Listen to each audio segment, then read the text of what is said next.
อยๆเดินนะลูกนะข้าวสวยค่อยๆเดินนะคะเก่งมากเลยลูก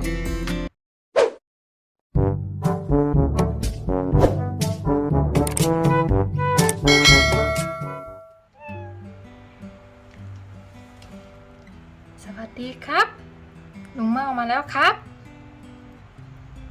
เพิ่งป้อนข้าวเสร็จ ป้อนข้าวป้อนน้ำแดงแล้วก็ป้อนข้าวข้าวในชามมาเล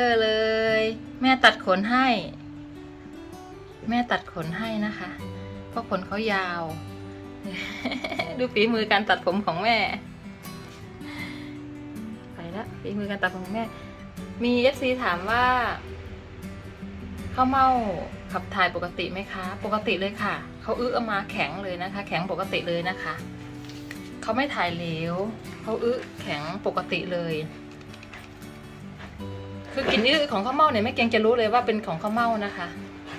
ถึงจะไม่เห็นข้าวเม่าแต่ว่าเห็นได้กลิ่นแล้วก็เห็นเนี่ยรู้เลยว่าเป็นของข้าวเม่าเพราะว่าข้าวเม่าเนี่ยจะแข็งเป็นก้อนอย่างดีเลยนะคะก้อนดีเลยแล้วก็กลิ่นเขาจะไม่เหมือนเพื่อนเลยนะคะแม่จะรู้เลยว่าเป็นของข้าวเม่าครับมาขอบคุณ FC ทุกท่านก่อนเร็วมาให้กำลังใจหนูเยอะแยะเลยลูกรักหนูเยอะเลยขอบคุณนะครับขอบคุณนะครับที่ทุกท่านรักและเมตตาข้าวเม่าครับเดินได้ปกตินะคะแต่ก็จะมีอย่างนี้แหละเดินแล้วก็จะมียืนสักพักแล้วก็จะเดินต่อหรืออาจจะไปไหนต่อนี่เขากำลังมันคิดอยู่ค่ะว่าจะไปไหนต่อก็สวย ก็สวยวุ่นวายสวยจะออกใช่ไหมลุงเม่าอยู่ขวางทาง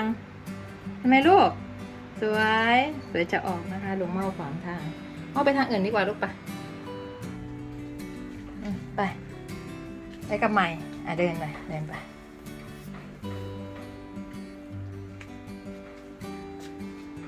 มาเร็วมาลูกมา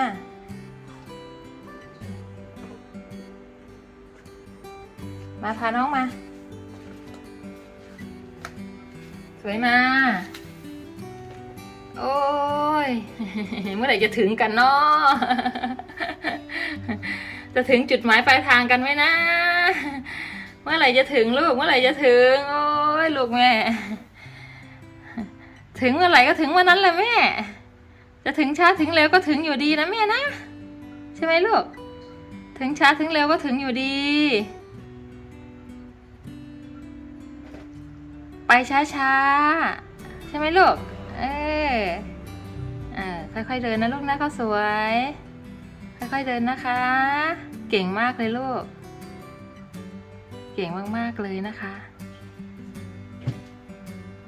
ลุงเมาจะนอนหรือจะนั่งนอนหรือนั่งลูกเขาจะเป็นอย่างนี้นะคะจะเป็นแบบนี้แหละเหมือนคนแก่นะแบบแต่พอเวลาจะเดินก็เดินดีตัวตรงดิ่งเลยนะคะแต่พอเดินเสร็จแล้วเขาจะยืนแบบนี้นะคะแม่เก่งก็ไม่ให้เดินเยอะนะคะก็ให้อยู่เป็นแค่ตรงนี้แหละหน้าห้องแต่บางทีเขาอยากไปในบ้านก็ไปแล้วก็ไปนอนตรงโน้นคือก็เดินเขารู้ตัวเขาดีอะค่ะว่าเขาเดินได้มาเยอะสวยลูกสวยสะบัดแล้วก็ล้มนะคะเขารู้ตัวว่าเขาเดินเสียงเขาสุกเดินเยอะแล้วเขาก็จะเหนื่อยเขาจะรู้ตัวเขาดีนะคะเขาจะไม่เดินเยอะหลับหรือเปล่าลูกจะนอนทั้งสายจะนอนตรงนี้เขาจะนอนตรงนี้นะคะนี่ค่ะเห็นไหมค่อยๆลงเห็นไหมค่อยๆลงเนี่ยเห็นไหมสุขครับสุขทะเลาะกับใครสงสัยทะเลาะกับสมชายแน่เลยเสียงแบบนี้สมชายไม่มีเสียงกับใครหรอกค่ะแต่เขาสุขมีเสียงคนเดียวใหม่ไปไหนลูกใหม่ไปไหนเขาสวยเห็นน้องผักกาดออกมาตรงกับข้าวสุกเนี่ยค่ะเห็นไหมค่อยๆลงเห็นไหมมันเขาตั้งท่าแล้วค่อยๆลงนอนประมาณนี้นะคะเนี่ยเห็นไหมเนี่ยค่ะค่อยๆลงแล้วก็นอนไปอย่างเงี้ยค่ะคือพอเวลาเขาลุกเนี่ยเขาลุกเดินเขาอย่างเดินไปได้เลยนะคะแต่ว่า พอเวลาเขาจะนอนจะนั่งเนี่ยเขาจะลงทันทีไม่ได้เนี่ยค่ะงอขาได้แล้วนะนอนแบบนี้ได้แล้วนะคะเห็นไหมเนี่ยค่ะเขาจะเดินไปเสร็จแล้วเวลาเขาจะนอนจะนั่งหรือจะหยุดตรงไหนเนี่ยเขาจะยืนกับที่ก่อนยืนกับที่เสร็จแล้วเขาก็จะค่อยๆลงแบบนี้ค่ะนี่แหละเหมือนคนแก่เหมือนตอนนี้เหมือนแม่เกียงกำลังดูแลคนแก่ผู้ป่วยคนแก่นะคะ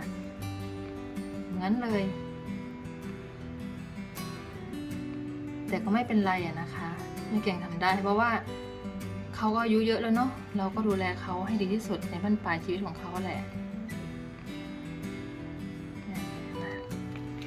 เขาสวยก็ได้ที่แล้วอ้าวไม่ได้ที่อีกพอทักหน่อยก็เป็นเมื่อกี้นั่งดีแล้วลูกผักกาดอยู่ข้างนอกนะคะผักกาดสีกุมาร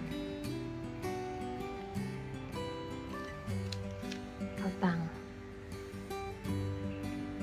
น้ำข้าวใหม่นอนนะใช่ไหมลูกคือเขาไม่ชอบผ้านะคะอากาศมันร้อนนะเนาะอากาศมันร้อนแล้วเขาชอบพื้นเย็นๆพื้นกระเบื้องเนี่ยเย็นๆแล้วเขาชอบ ก่อนที่เขาจะป่วยเนี่ยเขาจะไปนอนในห้องน้ำนะคะเขาจะไปนอนในห้องน้ำเหมือนเขาร้อนข้างในเขาหรือเปล่าเราก็ไม่รู้เนาะนอนแล้วหลับแล้วทรงผมใหม่แม่ตัดผมให้ทรงผมใหม่แต่ก็ยังมีเป็นก้อนๆเพราะว่าตรงช่วงใต้ขาเขานะหวียากมากเลยนะคะหวียากตัดผมก็กลัวจะโดนหนังเขาเหมือนกันเพราะว่าหนังเขาก็นิ่มๆเนาะ ตัดยากแม่เป็นช่างตัดผมจำเป็นช่างจำเป็นนะลูกนะนอนนะนอนตรงนี้นะนอนตรงนี้ลูกเขาตัง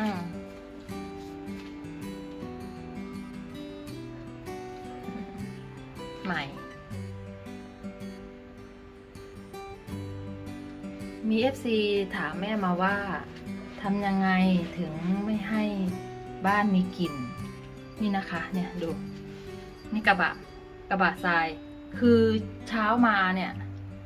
แม่จะตักเลยนะคะเช้ามานี่อันดับแรกที่ไม่ต้องทำคือตักฉี่แมวนะคะตักให้หมดเลยตักเสร็จแล้วกลับมาอีกรอบเจออีกก็ตักอีกตักจนให้หมดเกลี้ยงแล้วให้เขานี่ก็เสร็จแล้วก็เราก็ค่อยไปทำอย่างอื่นนะคะแล้วก็แม่ก็เองก็ใช้เน็ตตอผสมน้ำเพื่อฉีดเวลามีฉี่เลอะมีอะไรเลอะพื้นเลอะอะไรเงี้ยค่ะฉีดแบบนั้นแล้วก็เช็ดนะคะมี FC หลายๆท่านที่มาบ้านแม่เกียงจะพูดกันทุกคนเลยว่าบ้านแม่เกียงจะไม่มีกลิ่นฉี่แมวแมวนะคะเพราะว่าไม่เหม็นนะคะเพราะว่านี่แหละสิ่งสำคัญคือเราต้องขยันตักอันนี้เรื่องจริงเลยนะคะถ้าเราไม่ขยันทั้งร้อยทุกบ้านจะเหม็นมากเดินเข้าไปนี่จะเหม็นจะรู้เลยว่ากลิ่นเหม็นถ้าเราขยันตักจะไม่มีกลิ่นเหม็นมีก็มีน้อยไม่ใช่ว่าไม่มีเลยนะคะมีก็มีน้อยอันนี้เรื่องจริงเลยนะคะเพราะว่าแม่เกียงเลี้ยงมาตั้ง20 กว่าตัวแต่ว่ากลิ่นเหม็นมีน้อยมากนะคะแม่อาจจะชินกลิ่นอาจจะว่าไม่มีนะแต่ว่าก็มีหลายๆอย่างแม่จันหรือหลายๆน้องเก๊กน้องอะไรเข้ามาเงี้ยน้องเอ็มมาเงี้ยหลายคนมาก็บอกว่าไม่มีกลิ่นนะคะ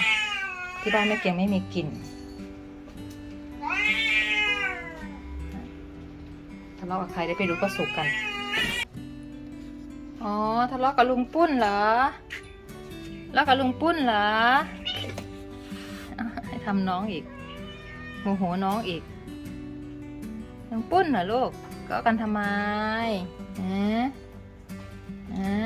อย่าทะเลาะกันนะลูกรักกันนะรักกันทำน้องทำไมเนี่ยเกเรไปทั่วแล้วข้าวสุกเนี่ยไม่ได้นะแม่จัดการข้าวสุกก่อนนะคะเอาข้าวสุกออกจากน้องเอาน้องออกจากข้าวสุกก่อนเลยอันนี้ก่อนนะคะขอบคุณทุกท่านนะคะขอบคุณมากๆค่ะสวัสดีค่ะ